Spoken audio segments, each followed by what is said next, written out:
नमस्कार, यो हो TV today network. TV today समाचारमा स्वागत छ। म संघीय अधिकारी। सुरु गरौं अहिलेसम्मका मुख्य समाचारबाट। संवैधानिक निकायमा छिटो पदपूर्ति गर्न नेकपाको आग्रह। एकीकरणका बाँकी काम सचिवालयले टुङ्गो लगाउने। प्रस्ताव तयार पार्ने जिम्मा शीर्ष नेतालाई। राप्रपाको एकता महाधिवेशन आउँदो वैशाखमा हुने। चुनाव चिन्ह हलो राख्ने सहमति। नेताहरू भन्छन् अब राप्रपा फुट्दैन। 24 घण्टामा थप 1300 बढीमा कोरोना संक्रमण। एकै दिनमा 823 जना डिस्चार्ज। मृत्यु हुनेको संख्या 449 पुग्यो। आपूर्ति बन्द भएपछि व्यवसायीद्वारा प्याजको कृत्रिम अभाव। मूल्यमा मनपरी कालो बजारी रोक्न गण्डकी प्रदेश सरकारद्वारा मूल्य निर्धारण। र रुसले बनाएको कोरोना विरुद्ध खोपको विभिन्न देशमा परीक्षणको क्रम जारी। अब भारतमा पनि परीक्षण हुने। खोप लगाउन 2000 भारतीय तयार।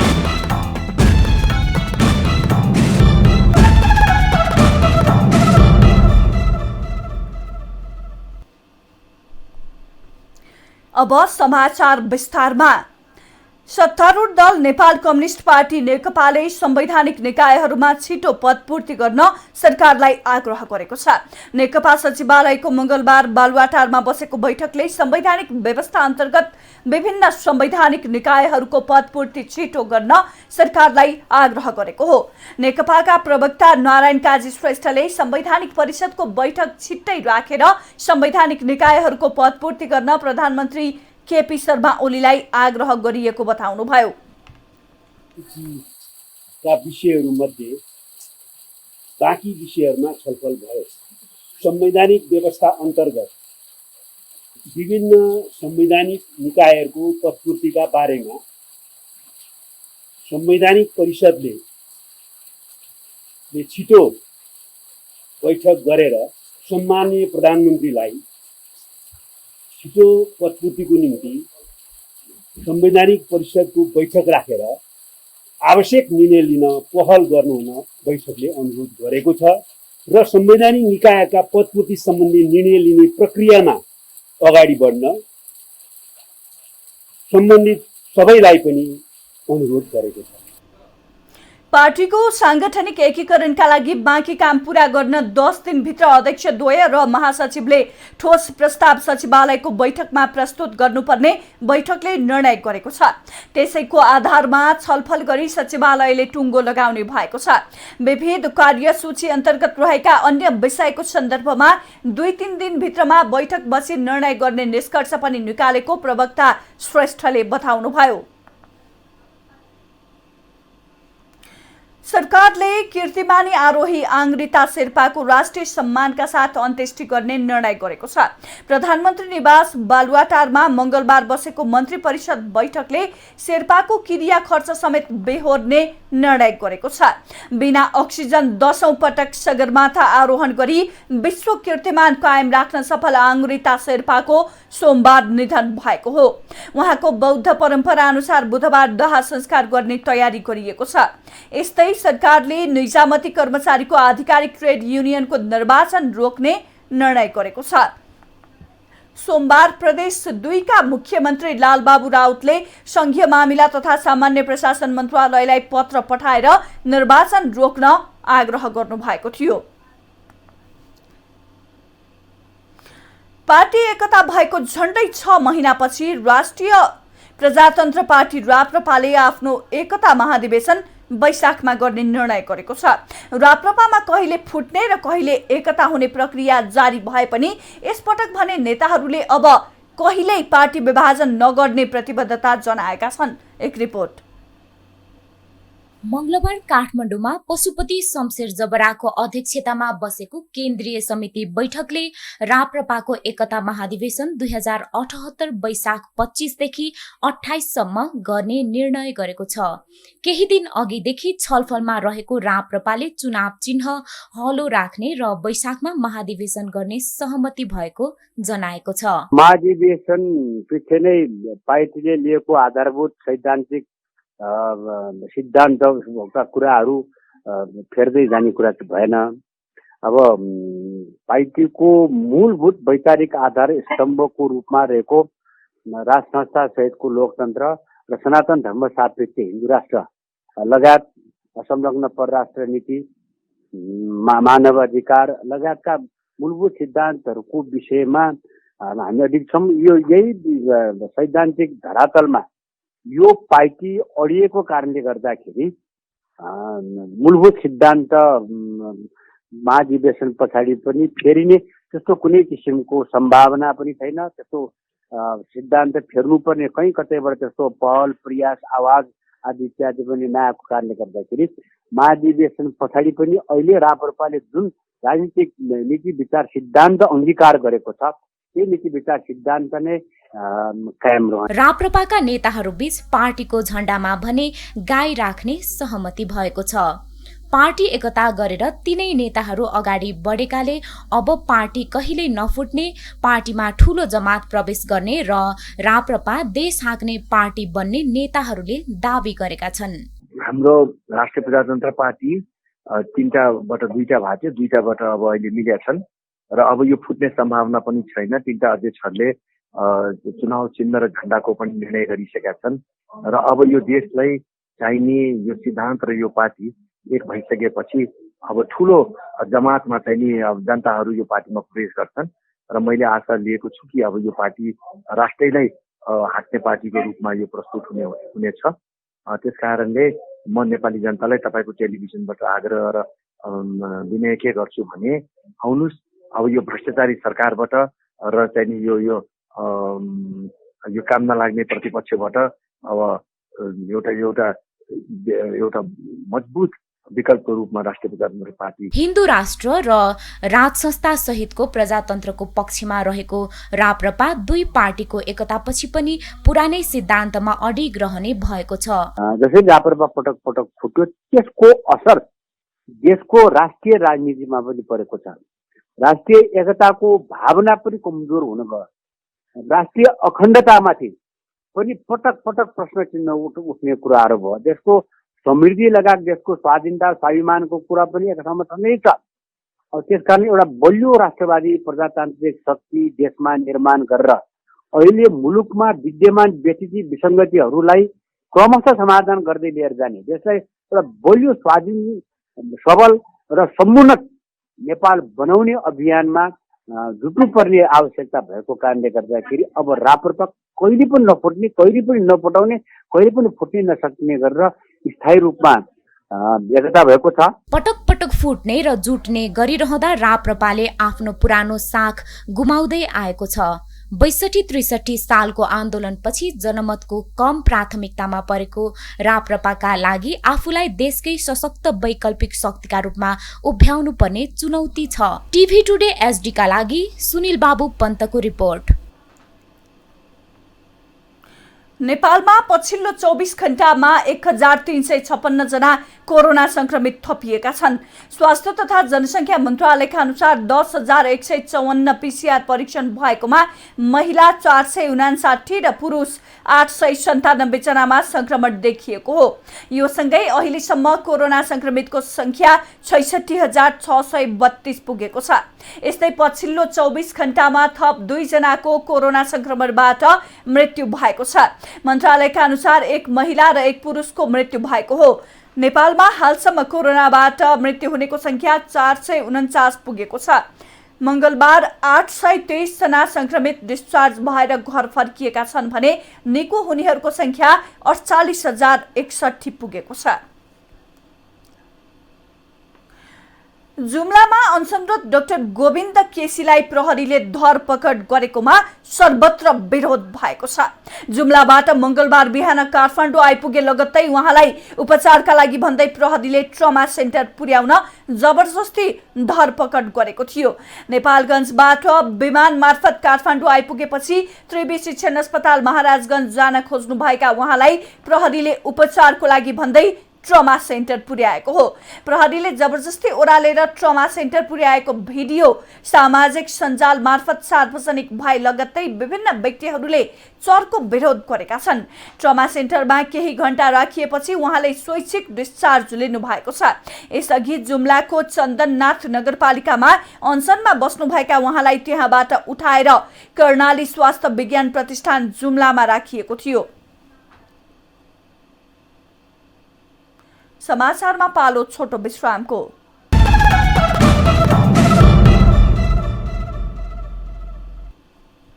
अब बाँकी समाचार। प्रधानमन्त्री केपी शर्मा ओलीले विश्वले झेल्नु परेका जटिल चुनौतीहरूको सामना गर्न संयुक्त राष्ट्रसङ्घलाई सुदृढ र सशक्त बहुपक्षीयताको केन्द्र बनाउनु सबै सदस्य राष्ट्रहरूको सामूहिक दायित्व भएको बताउनु भएको छ। राष्ट्रसङ्घ स्थापनाको 75औं वार्षिकोत्सवको अवसरमा सोमबार राति न्युयोर्कमा आयोजित उच्च स्तरीय बैठकलाई पूर्व अभिलेखित भिडियो मार्फत सम्बोधन गर्दै उहाँले यस्तो बताउनु भएको हो। राष्ट्रसङ्घ स्थापनाको 75औं वार्षिकोत्सव शान्ति, समृद्धि र न्यायको निम्ति सामूहिक प्रतिबद्धता व्यक्त गर्ने अवसर भएको प्रधानमन्त्री ओलीको भनाइ छ। जलवायु परिवर्तनका कारण उत्पन्न संकट, आतंकवादको अन्त्य, आणविक, रासायनिक, जैविक लगायत आम विनाशका सबै हात हतियारको उन्मूलनमा राष्ट्रसङ्घको विशेष भूमिकाको अपेक्षा विश्वले गरेको प्रधानमन्त्री ओलीले बताउनुभयो। सरकारले यही असोज 15 गतेदेखि कतारको दोहा, साउदी अरेबियाको रियाद र कुवेतमा नियमित उडान सञ्चालन गर्ने भएको छ। अन्तर्राष्ट्रिय उडान भदौ 16 देखि सुरु हुने भनिए पनि 3 गन्तव्य मुलुकहरूमा नियमित उडान भएको थिएन। संस्कृति, पर्यटन तथा नागरिक उड्डयन मन्त्रालयले खाडी मुलुकबाट नियमित उडानको लागि अक्टोबर महिनाको उडान सार्वजनिक गरेको हो। ती मुलुकहरूमा अब भने नियमित उडान हुने मन्त्रालयका सचिव केदार बहादुर अधिकारीले जानकारी दिनुभयो। 25 दिनका लागि सातामा कुल औसत 109 वटा उडान हुने गरी उडान तालिका तय भएको छ। राष्ट्रिय सभाको विधायन व्यवस्थापन समितिले निर्वाचन प्रणालीलाई सुधार गर्न निर्वाचन ऐन परिमार्जनको काम अगाडि बढाउने भएको छ। विद्यमान निर्वाचन प्रणाली भ्रष्टाचारको कारक बन्दै गएकाले ऐन परिमार्जनको लागि काम सुरु भएको समितिले बताएको छ। भ्रष्टाचार निवारण ऐन पहिलो संशोधन विधेयकका सम्बन्धमा नेपाल कानून समाजको प्रतिवेदन बुझ्दै समिति सभापति परशुराम मेघी गुरुङले निर्वाचन ऐन परिमार्जन आवश्यक रहेको बताउनुभयो। कुराहरूलाई हामीले रिभ्यू गर्नुपर्छ, निर्वाचन प्रणालीलाई हामीले हेर्नुपर्छ भनेर हाम्रो समितिको तर्फबाट नै हामीले यसलाई सेड्युलभित्र हालेर अब यो निर्वाचन प्रणालीलाई यो बहुमतीय निर्वाचन प्रणाली हो कि बहुदलीय निर्वाचन प्रणाली हो भनेर वास्तवमा यसलाई चाहिँ यो एउटा अत्यन्त परिवर्तन नगरी नहुने विषयको रूपमा यो उठाएका छन्। त्यो विषयमा हामी काम गर्नको लागि हामी काम सुरुवात गरेका छौँ। यसमा पनि हामी राष्ट्रव्यापी छलफल गर्न सक्छौँ। कार्यपालिकीय क्षेत्रको कार्य पद्धतिमा परिवर्तन गर्दैछ। प्रत्यायोजित व्यवस्थापन तथा सरकारी आश्वासन समिति सभापति रामनारायण बेडारीले निर्वाचन प्रणालीका कारण भ्रष्टाचार भएको उल्लेख गर्दै सेवानिवृत्त कर्मचारीलाई आयोगमा पदाधिकारी बनाउन नहुने बताउनुभयो। सुनसरीको इनरुवा 10 जलपापुरका बासिन्दाले बाढी र शीतलहर पीडितको नाममा आएको रकम स्थानीय जनप्रतिनिधिले हिनामिना गरेको आरोप लगाएका छन्। आर्थिक वर्ष 2074-75 जलपापुरका बाढी र शीतलहर पीडितको राहत वितरणका लागि जिल्ला प्रशासन कार्यालय सुनसरी मार्फत 7,50,000 आएको थियो। सो रकम प्रति परिवार 25,000 का दरले वितरण गरिनुपर्नेमा स्थानीय जनप्रतिनिधिले अधिकांश पीडितलाई नबाँडेको आरोप पीडितहरूको छ। प्रतिनिधि सभाको अर्थ समितिले देशका अधिकांश क्षेत्रको आर्थिक क्षेत्रको अध्ययनका लागि विभिन्न 4वटा उपसमिति गठन गरेको छ।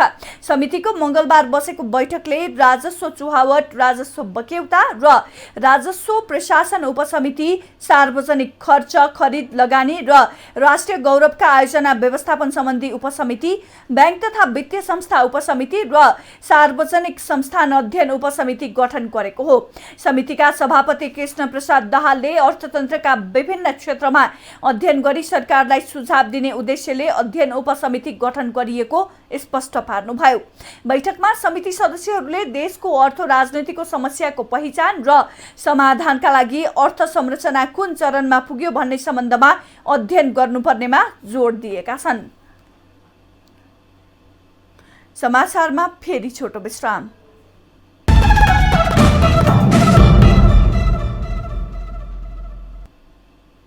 अब आर्थिक समाचार।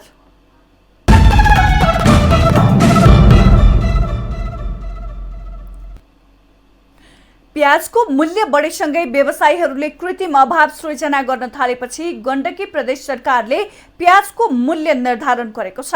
अनुगमनको क्रममा व्यवसायीहरूले गोदाम नै बन्द गरेर कृत्रिम अभाव सृजना गरी मूल्य बढाउने गरेको पाइएपछि प्याजको मूल्य निर्धारण गरिएको हो। एक रिपोर्ट।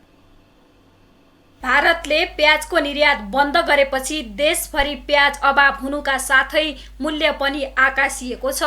आयात भइसकेको प्याज पनि व्यवसायीहरूले लुकाउने गरेको र चर्को मूल्यमा बेच्ने गरेको पाइएपछि गण्डकी प्रदेशको उद्योग वाणिज्य तथा उपभोक्ता हित संरक्षण निर्देशनालयले बजार अनुगमन पछि कास्कीको पोखरामा प्याजको मूल्य निर्धारण गरेको छ। पोखरामा अनुगमन पछि बजार व्यवस्थापन र व्यवसाय बीच भएको सहमतिले होलसेल मूल्य 55 र उपभोक्ता मूल्य 70 रुपैयाँ कायम गरेको अनुगमन समितिका सदस्य तथा उपभोक्ता मञ्च गण्डकीका अध्यक्ष कोपिलनाथ कोइरालाले बताउनुभयो। त्यहाँ डिजिटल बोर्डमै त्यहाँ प्याजको चाहिँ यो मूल्य, यो थोक मूल्य 55 रुपियाँ भनेर चाहिँ मूल्य निर्धारण गरिएको छ र आजको मितिसम्म पनि र अहिलेसम्म भएका सम्पूर्ण स्टकहरू चाहिँ सम्पूर्ण 55मै अब बिक्री वितरण हुनेछन् र तिनबाट लिएका रिटेलरहरूले चाहिँ त्यसमा 10% को हाराहारीमा मूल्य लिएर अनि कन्ज्युमर प्राइस निर्धारण गरेर चाहिँ उपभोक्ता मूल्य कायम गर्नेछन्। त्यसको मतलब चाहिँ के भनेर भन्दा 55 रुपियाँमा उनीहरूले लिएको होलसेलमा लिएको प्रति केजीको प्याज चाहिँ उनीहरूले अब बढीमा अधिकतम 65 या 70 रुपियाँको दरमा चाहिँ उनीहरूले अब बिक्री वितरण गर्नेछन्। चाडबाड नजिकिएपछि कालोबजारीतर्फ आकर्षित भएका व्यापारीहरूले कृत्रिम अभाव सिर्जना गरेको थाहा पाइएमा हदैसम्म कारबाही गरिने प्रदेश उद्योग वाणिज्य तथा उपभोक्ता हित संरक्षण निर्देशनालयले जनाएको छ। कसैले अनर्गल किसिमबाट अनावश्यक हिम फैलाउन खोज्छ भने ऊ पनि कालोबजारीको सहभागिता हो। जस्तै यहाँ अहिले 65-65मा प्याज आएछ भने कसैले फेसबुकमा लेखेर 150 लिएछ, 120 लिएछ, 30 लिएछ भनेर उहाँहरूले भनिदिनुहुन्छ भने बिना प्रमाण त्यो गर्नुहुन्छ भने उहाँले त्यो कालोबजारीलाई प्रश्रय दिनुभयो नि, मूल्य वितरण गर्न प्रश्रय दिनुभयो। यस्तो यदि कुनै समय त कसैले गर्छ भने छ भने हामीलाई उपलब्ध गराइन्छ, होइन भने त्यो कालोबजारीलाई हामीले पनि त्यसलाई पनि हामीले कालोबजारी नै सरह मानेर हामीले भोलि कारबाही गर्न हामी बाध्य हुने। कुनै पनि वस्तुको अभाव भए लगत्तै नेपाली बजारका व्यवसायीहरूले यसको कृत्रिम अभाव सिर्जना गरी मूल्य बढाउने गरेका छन्। पछिल्लो समय प्याजको कालोबजारी हुने गरेको आम उपभोक्ताको गुनासो छ। व्यापारीहरूको गलत नियतका कारण उपभोक्ताले अचूक मूल्य तिर्न बाध्य हुने गर्छन्। यस विषयमा सम्बन्धित निकायको ध्यान जान आवश्यक छ। पोखराबाट अनिता घिमिरेको रिपोर्ट। खाद्य व्यवस्था तथा व्यापार कम्पनीले दशैंलाई लक्षित गर्दै यो वर्ष 3000 खसी र च्याङ्रा खरिद गर्ने भएको छ। हरेक वर्ष खसी बोका किनेर सर्वसुलभ रूपमा बिक्री गर्दै आएको संस्थानले यो वर्ष 3000 खसी बोका र च्याङ्रा खरिद गर्ने भएको हो। संस्थानले 1400 च्याङ्रा र 1600 खसी बोका खरिद गर्ने खाद्य व्यवस्था तथा व्यापार कम्पनी लिमिटेडका योजना विभाग प्रमुख शर्मिला सुवेदीले बताउनुभयो। दशैंको लागि चाहिँ हामीले खसी बोका च्याङ्रा गरी 3000 गोटा खरिद गर्ने योजना बनाएका छौँ हैन, जसमध्ये 1400 गोटा च्याङ्रा र 1600 गोटा खसी बोका ल्याउने चाहिँ हाम्रो योजना रहेको छ। त्यस्तै गरी खाद्यान्नको कुरा गर्नु पर्दाखेरि हामीले चाहिँ यस वर्ष विभिन्न भेराइटीका चामलहरू, दाल, तेल, पिठो चाहिँ हाम्रो बिक्रीमा चाहिँ समावेश गर्ने हाम्रो योजना रहेको। संस्थानले विगत वर्षहरूमा जस्तै यो वर्ष पनि चामल, दाल, तेल जस्ता खाद्य वस्तु पनि बिक्री गर्ने भएको छ। यस्तै सहुलियत मूल्य पसल पनि सञ्चालन गर्ने उहाँले बताउनुभयो।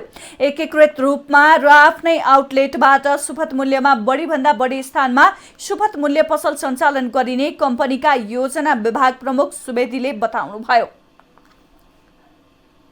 अब विश्व समाचार।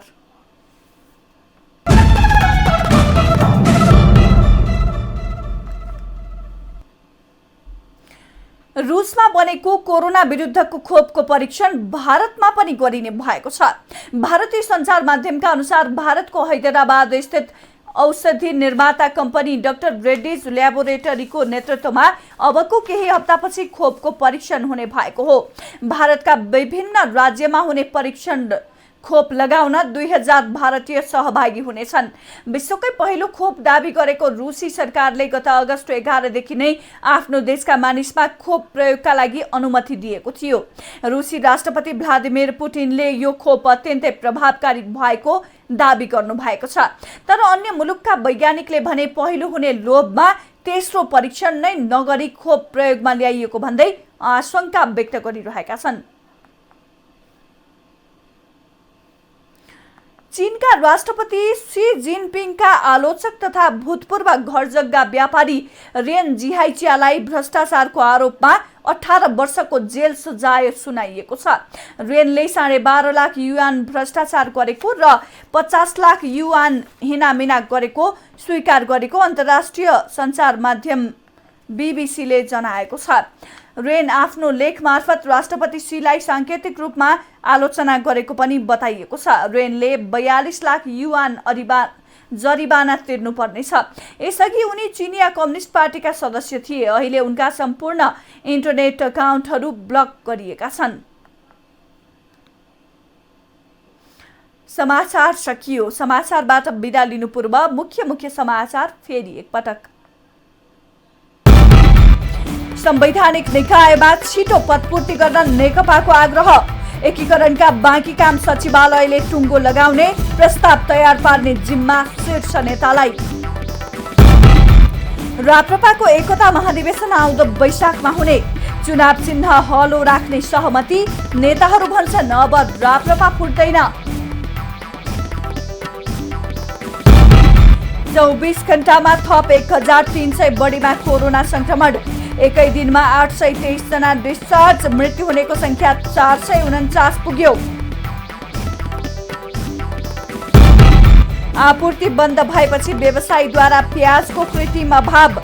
मूल्यमा मनपरी। कालो बजारी रोक्न गण्डकी प्रदेश सरकारद्वारा मूल्य निर्धारण। र रुसले बनाएको कोरोना विरुद्ध खोपको विभिन्न देशमा परीक्षणको क्रम जारी। अब भारतमा पनि परीक्षण हुने। खोप लगाउन 2000 भारतीय तयार।